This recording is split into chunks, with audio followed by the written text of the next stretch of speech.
afterwards. All right. Good morning, everyone. Today we're going to be in 23rd Psalms. 23rd Psalms. So first we're going to have like a short activity that we're going to do. All right. I want you to put yourself in a situation where you think you might need someone, or you might be in need of a dangerous situation, right? Hopefully this has never happened. But you put yourself into like a dangerous situation, and I want you to tell me what you would feel more comfortable in. Is it this Psalms, or is it what they call the anti-Psalms? Now, this guy wrote the anti-Psalms to kind of put perspective on Psalms 23, but I want you to put yourself in this situation. All right, so put yourself in that situation, and what I'm going to do is I'm going to read the first few verses of Psalms 23, and I'm going to read you the anti-Psalm. All right, so Psalms 23, the Lord is my shepherd, I have what I need. He lets me lie down in green pastures. He leads me beside quiet waters. He renews my life and leads me along the right path for his namesake.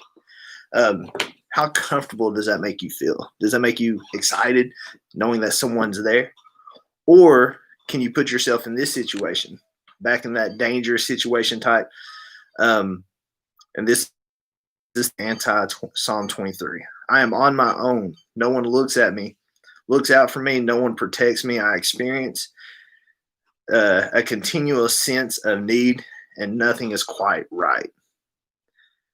So, and that song continues to go on to kind of put self-pity upon you, but it puts yourself in good perspective, right? When it resonates to your life, where do you feel like you are at? Are you in the anti-Psalm, or do you feel like you're with the 23rd Psalm? Do you feel like you're on your own, or do you feel like you have someone there to let you lie down and rest? And we live in a world that celebrates self-sufficiency. All right, the American dream. We're going to pull up a little bit of a history lesson today. The American dream and bringing harmful effects to our faith. This American dream really hinders us because we're always striving for excellence. We're always striving for wealth and riches and things like that. And this dependence upon another person or resting and relaxing, this is not an American dream scenario, right? The American dream is always about, pushing forward, always making progress, being successful. And if you actually look at it, any self-made millionaire probably works 12 hours a day, 15 hours a day, 18 hours a day. The American dream tells you to stay busy to gain wealth and success. But should we stay busy? Should we depend upon ourselves? Should we be standing on top of the mountain of rich and fame on our own, or should we have people there with us? So in short terms, this makes sense, and I'm not saying that it's not okay to, strive and grind and things like that every so often. There, a few days here, or maybe a year, maybe you're going to grind for about a year. But in the long term, if you look at stress on a person's life, health wise, it's not sustainable. And, mentally wise, if you continue to add stress upon yourself over and over again, it really starts to hurt. I was looking at some historical photos while I was prepping this lesson, and one of the photos popped up, and there was an 18-year-old who went to World War II, and then it showed a picture of 2 years later, and that 18-year-old went from looking like a kid to looking like a man in his 40s. And that's what the stress of life does to you over long periods of time. So health-wise, stress is not very good for you. And is there a thing called good stress? I don't believe so. I believe all stress is essentially the same. Now, you can stress for a little bit, like, I got a test coming up, I got to study. You can stress okay every once in a while, but you shouldn't be stressing years and years and years all the time. There has to be a time where you're not busy, that you are relaxing, that you are taking in that personal need of resting your head. One thing that popped up to me is, when I was filling out a resume. Now, a lot of my kids probably have no idea what a resume is. So I'm going to give you a little brief. It's a snapshot of your life. And it's a sheet of paper that you print off and that you hand to an employer, or you're going to send to a college. And it's going to show you that, hey, these are the things that I do with my life. And these are the things that I've been involved in. And these are some of my successes and things like that. And if you look at it, and if you think of what your resume is going to look like today, how much are you going to put on your resume? I remember in high school when I was filling out my resume, it was, man, I was playing football and I won these awards during football, and I played basketball and we accomplished these championships. I didn't win any awards in basketball because I didn't play. I sucked. But with that being said, I won these accomplishments, and we went to district, and we went to regionals and things like that. We were undefeated. We were 3-peat champions in regular season district games.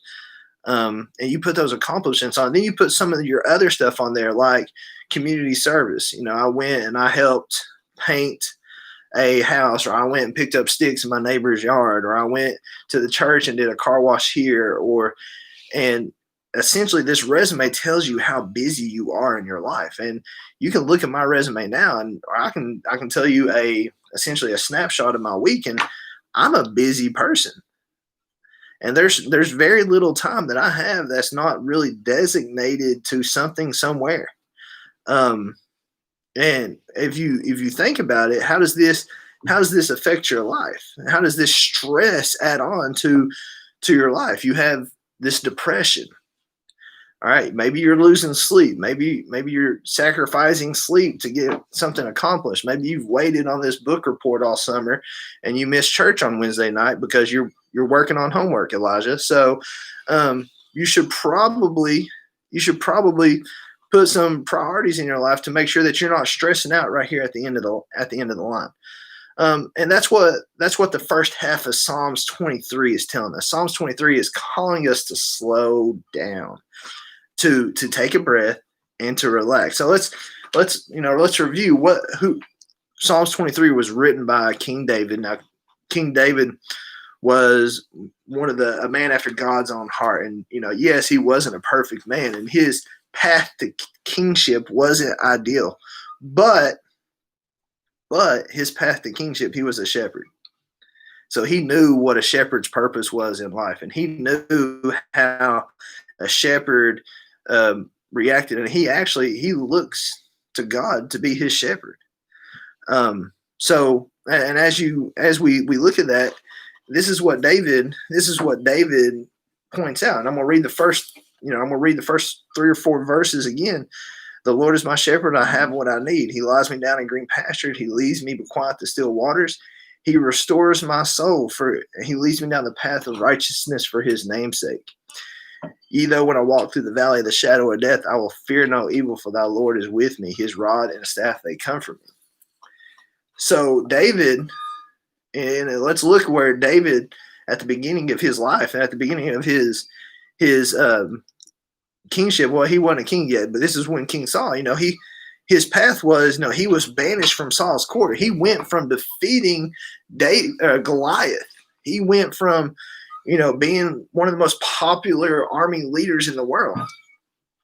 Okay. And then what happens? He falls. He gets on Saul's bad side because Saul's afraid that he's going to take his kingship, because God's already warned Saul that he's going to lose his kingship.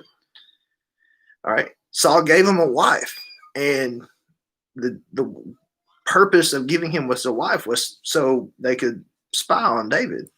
Well, the wife ended up loving David and warned David that this was getting ready to happen.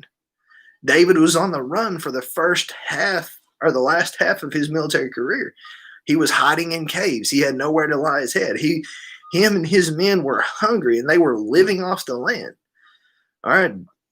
But David was well acquainted with the shepherd. David was well acquainted with lying his head in the green pastures over and over again. So instead of running down this path of wealth, instead of running down this path of exceeding ideas or exceeding goals or things like that. How about what we do right now with the rest of our lives, or at least practice it when school is, most of y'all are getting ready to start school this week. How about we let God send us down the path of righteousness? All right. This doesn't mean that we won't grow weary, that we're not going to go through a season of pain and a season of hardship. Because, like I said, David probably went through something much, much harder than we're going to ever experience. I doubt that you're ever going to be running for your life and have to sleep in caves and, have to go and, scrounge food out of a farm, right? But I guarantee you that you're probably going through something right now that you need to rely on God, that you need to look for your shepherd. And just remember what a shepherd's purpose is. A normal shepherd, his purpose is to show his, to guide the sheep, to provide the sheep, to put the sheep down the right path. If you need to take the sheep to get water, guide them to the water. If you need the sheep to eat, take them to the green pastures, let them eat. If something comes and attacks the sheep, you got to defend for those sheep. And that's what God's doing. God is guiding us down the right path, the path of righteousness. And God's wanting us to be able to make that decision on our own. God needs us. God needs to be the focus of our life, and he will give us rest, and he will sustain us, and he will restore our soul. Now, Mythbusters did a show on the statement, you can bring a horse to water, but you can't make him drink. And that's more true than anything. I can take a sheep, I can take a horse or whatever. You can guide them down to the water. I can take my dogs water all day, but I can't force them to drink the water, right?